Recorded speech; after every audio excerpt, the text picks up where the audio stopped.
part pa rin naman ako ng gobyerno eh. Kaya sa manhunt, in terms of manhunt, pwede talaga kami sumali. Binabantayan namin, malay mo, nagtago sa landfill, nagtago sa estero, nagtago dyan sa kalsada. Ayan, pwede nyo kami maasahan dyan. O, di ba? Pero sa ibang mga areas na may iba namang mga Office of Primary Responsibility, eh, sila naman trabaho kasi whole of government approach nga eh. Yeah, General, just to follow up, para tumbukin natin. Si Sir na nagtatanong. Go, go, go. Para tumbukin natin. Go, Senator. If you're given a special assignment by the President, no, to help in the manhunt, do you have a choice to accept or do you have a choice to... Pag presidente ng utos, sir, automatic, no choice, di ba? Pero ito nga ang bottom line dyan. Ang pagtingin ko dyan sa mga bagay na yan kasi institutional yan eh. It's not about a person. It's not about me.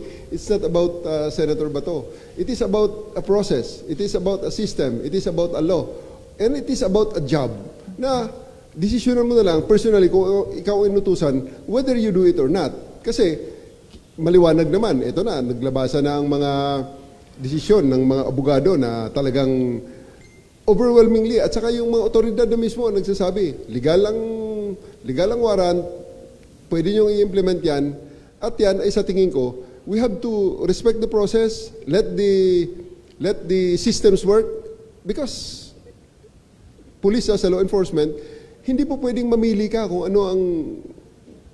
alin ang i-implement mo, alin ang hindi. Because at the end of the day, the job of the police is not to judge the case, but to implement the processes, and in this case, the warrant. So they have to do it, protect the process, let it roll in its natural course, and most especially, protect the institution, because ultimately, it is in the thing that we protect here, at ang foremost consideration na dapat nating maproteksyonan ay ang interes ng bansa.